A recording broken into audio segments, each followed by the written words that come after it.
found yourself in that situation where you're obsessing about a certain piece of gear that you've been looking at for a while, something that you really want, and you go really in depth, you cover the length and breadth of YouTube, watching every single video review of that piece of gear, then once you've made your mind up and you're definitely going to go and buy that piece of gear, you then jump on Amazon to find out the best price of said gear.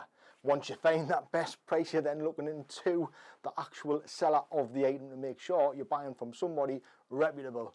Well, I've done that same thing, but I've purchased the wrong item. So after doing all of the research to find out which was the best monitor and which one was right for me, I had loads of tabs open in the browser and I quickly clicked on the one which I thought was the one I was going to order, and I ended up purchasing this one. Now the one I wanted was a Feelworld monitor, MA5 I think, just for shooting in the studio on the Z6 because it doesn't have a front-facing screen. It hasn't got the flip screen, it's got a tilt screen. Not that I've had any issues with that camera or the autofocus. It's been superb, it's never let us down once, but it's just nice sometimes to be able to see yourself in the screen if you're holding something up so you know where it's positioned, just so you guys can see it on screen. So that was my idea about getting one. Anyways, long story short, in my rush to get out the house, I've ended up making a purchase on the wrong website. So, and this is it.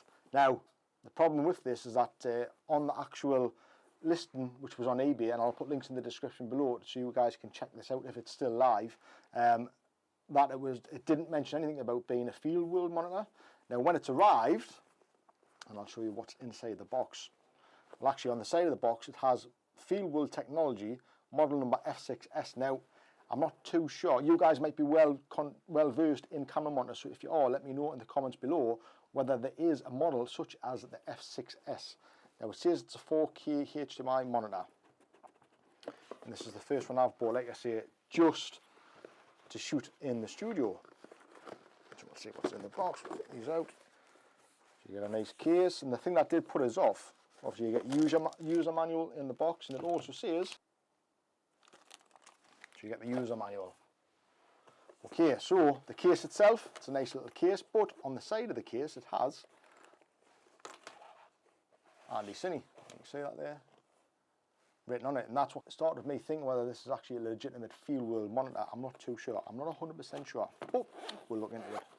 So inside the case, you get one HDMI to micro HDMI cable.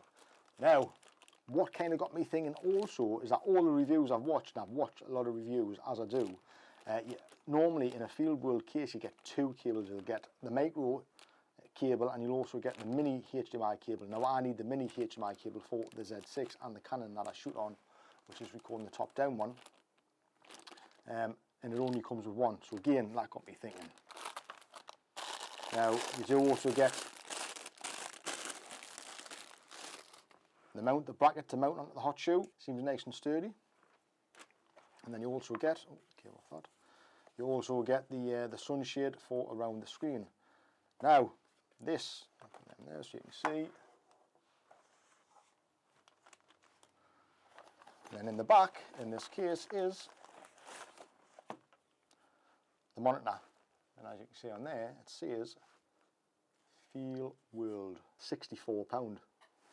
£64 people. Now this looks legit, 100% looks legit. It looks like a Feelworld monitor. The quality's not too bad. Like the back, the quality's very good. It's obviously it's plastic, which is what you would expect for that type of price point, but I think even the £180 monitors, which that's what I was planning on purchasing, they're pretty much the same.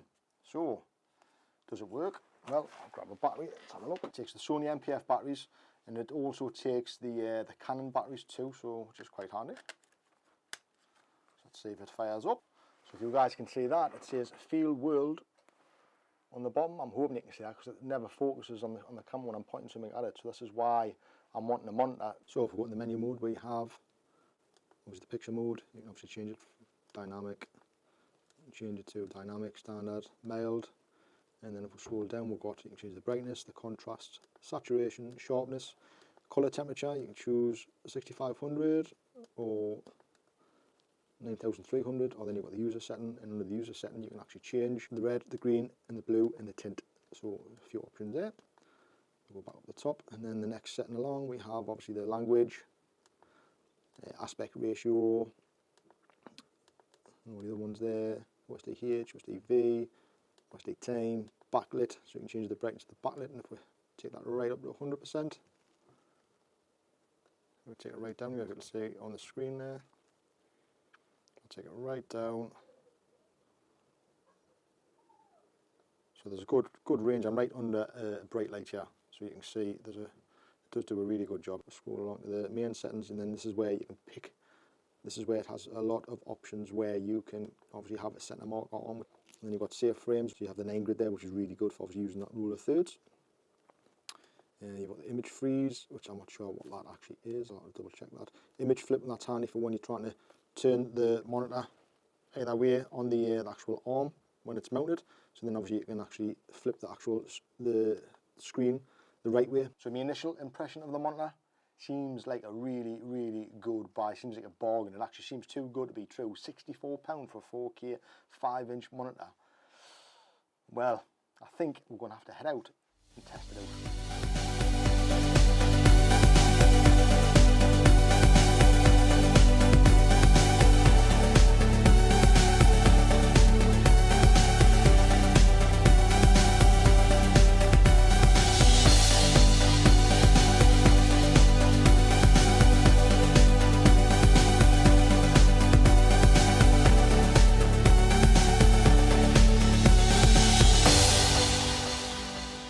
Test the film on a shoot that I'm recording for Feelworld Photography. I'll put links in the description so you can go and check his YouTube channel out and Instagram where he posts daily. I highly recommend you go and check that out.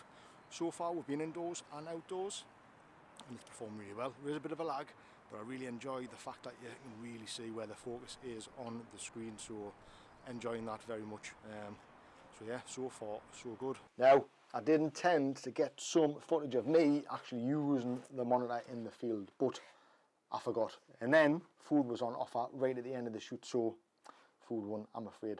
But you can see some of the footage that I've shot using the gimbal in the Nikon Z6 from a behind the scenes photo shoot for Chris. So now if you want to check out that full video, head over to his channel. I'll put links in the description below so you can check that full video out.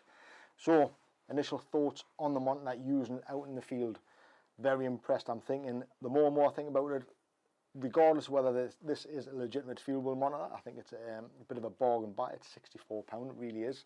Having all those functions on the monitor, the focus peaking, the safe line, all that kind of stuff, all the stuff that you would expect from a higher end or more expensive monitor on this monitor. So far, so good. I think the battery life on it was, it's at 60% now. When we were shooting for around about 2 hours.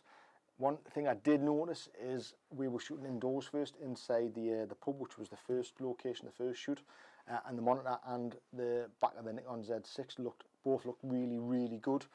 So I was able to use the camera monitor obviously to check the focus, using the focus peaking, which I must admit really enjoy using, made a big difference. But when we did head outside, we weren't shooting in particular bright light. It was quite overcast. Sun didn't start coming out until the end of the shoot. And I found the brightness of the screen and the contrast just a little bit low. Whether I've got to adjust that, I'm not too sure, but it was a little bit low. So I'm not too sure how it will fare in a really bright day. But I think having the sunshade on will really help it. Even if it is a little bit low, you could still really see the focus peaking, which was my main reason why I took it out, because I wanted to make sure I was trying to get everything sharp and in focus when I was moving about with the gimbal. So in that respect, it was perfect. Being able to see the focus peaking and seeing where it was in focus was just spot on. Now I can do it in the back of the camera, but being a smaller screen on the Z6, I just wanted something a little bit bigger, and this seemed to do the trick. So looks like it's going to be a bargain of the month, bargain of the year, even possibly at £64 for a 5-inch 4K camera monitor. If you guys are in the know about camera monitors and you think it's legit or you don't think it's legit, please comment below and let me know. I would really like to hear your thoughts on it, to see whether it actually is legitimate or not. Either way, I think for my personal use, for what I actually got it for, was in the studio sitting on top of the Z6, I think it's going to be perfect. So you guys might be looking to buy a camera monitor for the same situation in the studio, just so you can see what you're doing, and this could be perfect for you. Or whether I've just hit lucky, an absolute hit, an absolute bargain, I'm not too sure. So I'd love to hear your thoughts, so please comment below, folks. So there you go, that is it for this video. That is my short review of the Feelworld. I think it's a Feelworld, I'm not too sure. But either way, it seems to be a little bit of a bargain buy. So that's it for me, folks. If you like this video, give it a thumbs up. Don't forget to subscribe to the channel. Flick the notification bell so you can see when more videos like this are posted. And I will see you folks in the next one. See you then.